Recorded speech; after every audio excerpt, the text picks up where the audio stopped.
I do. First of all, I'm for equal playing field. Totally, so the total amount of money, I consider everything a public school if public money is spent on it. So if a voucher is public money, then that becomes a public school if it takes that. And the fact that the idea that we should oppose one group if they're non-unionized, but before another group if they're unionized, to me is not logical. It's about children, not adults' jobs. It's not a jobs program. It's the money should follow the kid. The taxpayers are paying money for the kid, not for jobs programs. And if the kid goes to any school, that entire amount of money should go wherever that makes sense, because that's empowering the parents. And let me make an important point. If the parents pick the public school or the unionized school, I would totally defend the right for all those kids to go to that school just like they are now and keep all of that money. I do not want to tell parents which school to pick. I just want them to be able to opt out of a school that they think is failing. I want consequences for failure. There have been zero consequences I for have failure. kids in both. Okay. And by the way, the year after I left, the NEA came in and squashed that law. I mean, we actually passed it, but the very next year. Oh, I know, in Utah. Yeah, they came back in 2007. They came I in. know very My well. That's when I referendum. started shooting the film in 2007. Yeah, I was hearing all about it because I was doing it. So, yeah, I think that, you know, if the draining money from the public school idea they really believe that, they would oppose magnet schools, and they don't. And they would oppose. What about when you open a new high school in the same town? Doesn't that drain money from the first high school? You open a second one in the school district. All those kids leave. Should they keep that money there? Even if half the students leave, should they keep all the money? I mean, so they don't apply that to just opening a new school when the student population is shifted around. They don't apply that logic. So anyway, I do think it's a silver bullet, because it's not, to me, it's not about government versus corporations running schools, which is less evil. Is the government one less evil? Is the corporation one less evil? It's about the parents, the consumer of the service. Let them pick. If they want to all pick his school, let them all go there. But don't make them go to his school if they don't want to. That's the premise of the film. What about the other thing that you briefly brought up in your film was the money that goes to politicians so that they vote for the school, they vote the right way? That's right. It's a very usual labor relations agreement where in the UAW, when they're negotiating with Ford, the UAW is not paying money to pick the Ford CEO, right? That's selected. This one side's over here, the other side's over here, and they negotiate with each other. In this case, the unions give money. For it don't get to say. Right. Well, in vague ways, they elect the school board, but they also are often influenced by the political, which is purely legal, political campaign contributions given to school board candidates and state legislators. Well, they're told, it goes to one party too. Not completely nationwide, but largely it does. But that, to me, that's not the issue. I'm not a party guy. I'm not carrying water for either side. Party-wise, For them to decide where that money is going to go to, for the unions to decide who's going to, what party's going to get the money. We have a process, ma'am, where and it's not. It is voluntary contributions that we make. It is not dues money. It is apart from dues money, and that so money. None of the money that comes from union dues goes to politicians. No, I mean I can tell you that, but you won't believe me. I can tell, but my dues do not support political candidates. I give what's called options guaranteed. See, I mean I can show you. Well, how can? Because you're told that by people, and we are told that so often that the lie becomes the fact. I volunteer to give my options guaranteed money above and beyond my dues to political action. It is not mandatory dues that are being used that I don't have any control over. And when we endorse candidates, I sit on the PAC Council. We do that as a council democratically.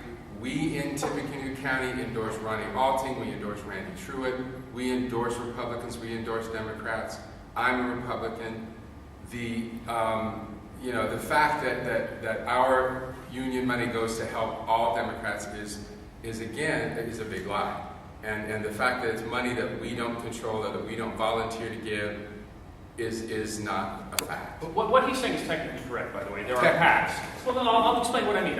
It's no, fact. Okay, no, it is correct. Let me rephrase. What he said is correct. There's PAC money that's for direct political. What campaign laws are written, contribution laws? If you're going to give direct money to a candidate, that's through a political action committee, and many teachers will donate additional money separate from their dues for that. However, what the base dues money can be used for are other things that are not direct political campaign contributions, but things like issue advocacy, things like paying for hotel rooms for Democratic legislators in Illinois, things like that. They're not direct campaign contributions. They are categorized in other ways, but dues money can be used in those ways that help on one side. Well, the one difference between a private and a public union is my husband worked for a company that had a union, and the company dealt with the union. The company that was paying the workers dealt with the union, whereas the people that are paying your salary don't get a say. It's between the politicians and the school boards. It's not the people that are the taxpayers are not getting the say in it. That'd be more of a statement than a question, wouldn't it? Pardon me? More of a Yeah. statement than okay. Yeah. All right. We'll get this one over. Go ahead. Mike. Okay, it's for Mr. Smith. In the beginning of all of this, you mentioned that the education system is not a cartel, in fact. And you also brought up people like Carnegie and Rockefeller, those of which did not take government money to make their own business. They took their own, and they made. Like all these businesses. No. That's almost beside the point. But what I'm saying is, so they used their own money. They made it innovative. They made a better product. They used it for competition. You're a history guy. I think you know that. So basically, the point of this being the cartel, there are people like superintendents that make all that money or whatnot, and there are also teachers that make the base salary of about $50,000 a year if you want to use Wisconsin numbers, also going through 4 years of schooling, master's degree or bachelor's degree, what have you. Okay, plus their benefits. My question to you is, the people that are on top that have no effect on the child, in my opinion, but to run the school system, they're being paid a lot. And your teachers that are in direct effect with the child are being paid, this is my question, are they being paid too little?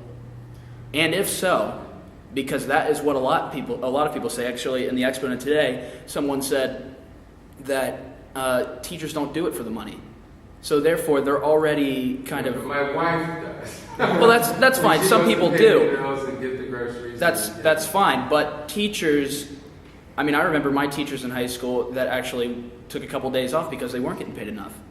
Okay, so are they being paid enough? And if not, then why? I mean, what's the deal? Of course, I'm biased, but I think administrators are overpaid. I mean, I don't think that just because you're the administrator, you should be making 3 times as much as I am or whatever. If you want to do that job, then you do that job. You get your salary, and you don't have to grade papers. You don't have to. I love to. I tell my kids every morning, get up and turn off that alarm clock and say, I get to go to school. Don't say I gotta go to school. So I get to go to school every morning. But if they want to administrate instead of teach, let them do that. But if I'm going to make $60,000 a year, let him make $60,000 a year for his job. But that's not what you said in the beginning, or not in the beginning. What you said later on, saying that you're all in it together, basically, and that also goes against your comment about communism. Because everybody gets the same. I understand. It's but just that's it's an idea that is supposedly good on paper, but when you try to apply it, like merit pay or something, the devil's in the details. Is what I was saying. I'm not a communist. Oh. I don't think you are. He's a Republican, for Christ's sake. How can he be a communist? Mark, how many But days yeah. a year is your contract? Pardon me? How many days a year is your contract? 181. How many Zeds? Pardon me? How many days a year is our Ed Otter's contract? How many days a year? I don't know. I think it's more than yours. Yeah. You think actually it's a 12-month job? Yeah, he does have responsibilities that are 12 years. Yeah. And do you think the disparity in pay is of the ratio of the disparity in days When work? I went into school when I left teaching and became a school administrator, I got a raise. I got a fair amount more money. I got a longer contract. And as far as the hours that I was putting into the building, what time I got there in the morning, what time I left at night, the things I supervised in the evening, I sat down one day and realized that I had taken a pay cut on an hourly basis from when I was a teacher. Well, I don't know the specifics of your contract, so I can't comment on that. Okay? Yeah, they do put in a lot of time. But- I was just gonna ask you, Mike, I mean, you know what I do for a living. And we're fortunate in this community that we have, you know, schools that people are, public schools that, you know, are turning away kids. Since you're involved with the national, or the state teachers union, what are we doing here that the state teachers union is trying to apply to IPS or the areas of the state that are struggling? And I guess, you know, my question is, you made the comment that the Republicans are not the ones that are the pro-education folks. What are the Democrats proposing that's going to address those issues in IPS and the other parts of the state? I mean, they're in Illinois right now, and so where are the counter ideas to the things that the teachers union is opposing that are, you know, Republicans are pushing? I don't know what IPS is doing. I have a hard enough time keeping up on Lafayette. But what the Indiana State Teachers Association, you know, advocates is, you know, good teachers for good schools and, you know, turning out good students. And IPS, and what we're not too happy with is, you know, the current political climate, and it just doesn't seem like public school teachers and public education, even by its own superintendent, is feeling validated in hardly any way. But what, you know, the bills, and we knew it was going to happen because of the majorities that were elected in November, that these kinds of things were going to be coming down the pipe. But it wasn't like, you know, I keep hearing elections have consequences. Nobody was elected in November, I can't remember, and I do pay pretty much attention to politics, was running around campaigning on a platform of destroying collective bargaining and stripping teachers' salaries. And, you know, if they had said, you know, that was the platform and they campaigned on that and people understood clearly that this is what they were going to do if they were elected, fine. But nobody had that idea. You know, this was a nationalized, localized election that you know, had the consequences that it had, but it had nothing to do with a mandate to do what I think is trying to be done simply because an opportunity is seen, and you know, they're human, to pay back, get back, whatever, for what they see as perceived slights before because of, you know, helping fund a Democrat because they protected you know, teachers' rights or something. So, you know, I just have to get through this the best I can.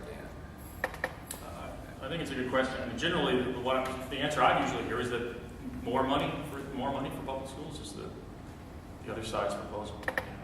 All right. Great. All right. I want to thank everyone for coming out. I know a lot of people had to cut out early, but I think this has been a great event.